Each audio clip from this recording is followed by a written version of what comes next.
Everyone, today I, along with my team members, are going to present our pitch on the expansion strategy for Snuggles, which is an Australian brand that sells sleepwear for infants up to year 2 in Vancouver to our present shareholders and potential investors. The key products of our company include gender-neutral lightweight garments. The size available for the infants up to 2 years. We make products that provide safety and comfort. The current market size for children is expected to grow at the rate of 8.1%. The major market share is captured by North American and European countries. The market share in the developing countries of Asia is growing due to influence foreign and Western cultures. In South America, Middle East, and South Africa, the market share is low. The process involved in creating these products includes the use of organic cotton avoid toxic substances, pesticides, and chemicals which are harmful for the child's skin. During the manufacturing process, it is ensured that Children's Netwear and Paper Partners for Children's Netwear Regulations 2007, as well as consumer product safety standards are met. Moreover, suppliers are also required to meet the safety standards and regulations, otherwise the products will not be sold. It is compulsory to have labels that show high fire or low fire danger on the product.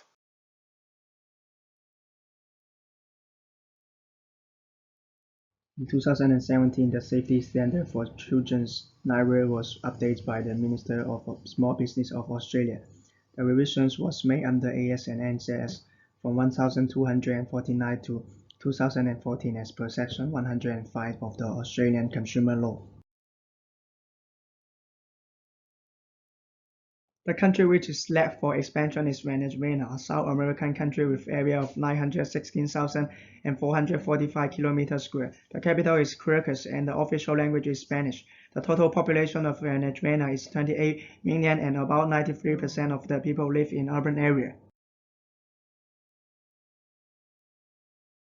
The major ethnic group is Mestizo 51.6%, followed by white people 43.6% and black people 2.9% and other races 1.9%. The indigenous people comprise of 2.8% of the Venezuelan population. The literacy rate of Venezuela is high at about 95.2%, however, has a high school dropout rate of 58%. 93% of the schools lack minimum requirements and utilities such as electricity, food, and water. The GDP of Venezuela is 76,458 billion, and per capita income is $2,724.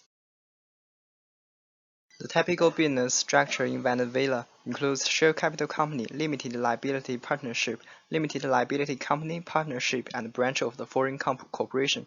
These are required to be registered in the mercantile register. The foreign companies are also required to be registered and follow the same tax rule as other countries. As per holistic cultural differences between Venezuela and Australia, the similar is found in terms of high masculinity culture, lower long-term orientation, and high indulgences, whereas differences has been noted in terms of high power distance in Venezuela against low power distance in Australia. Venezuela is a collective culture, whereas Australian is an individualist culture. The uncertainties avoidance index is high in Venezuela, whereas it's lower in Australia.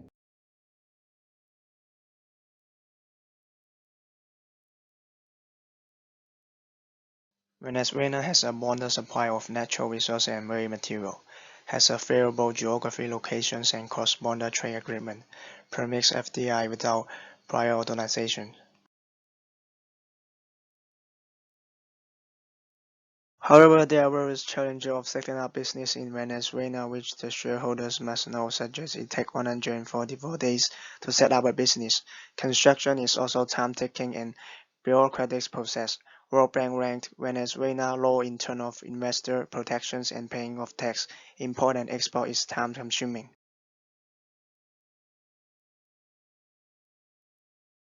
The proposed business structure is limit shareholding corporate entities as part of expansion structure. The setup includes wholesale distribution and retailing channels in Caracas, Venezuela, with head offices in Darwin, Australia. There will be a direct reporting relationship between the SNACOs and its management on the new entities established in Venezuela. The management team includes marketing, finance, and operations managers. In Venezuela, the key decisions making will be in the hands of board of directors and named shareholders in Australia.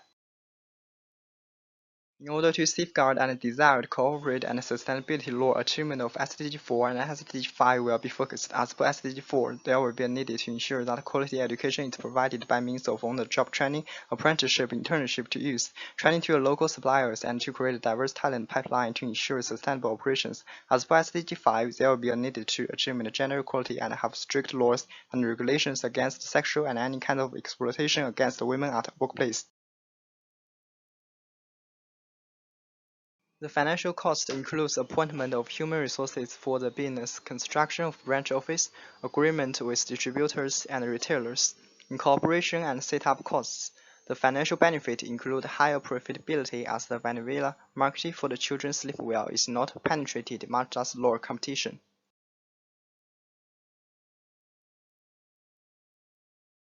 The key sustainability law that Venezuela practices include the environment organic law, air quality and air pollution control regulations, the criminal environment law for the safeguard of environment and ensuring sustainable practices.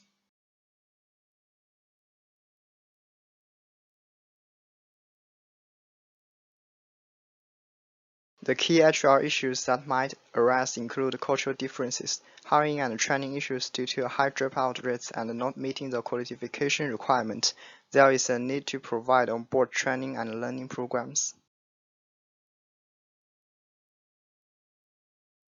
Finally, the key expectation from the present shareholders and potential investors is to persuade them and encourage them in investing for the expansion opportunities of Snaggle Sleepwear in Venezuela, ensuring the adherence of SDG 4 and SDG 5 as well as protection of safety and standards.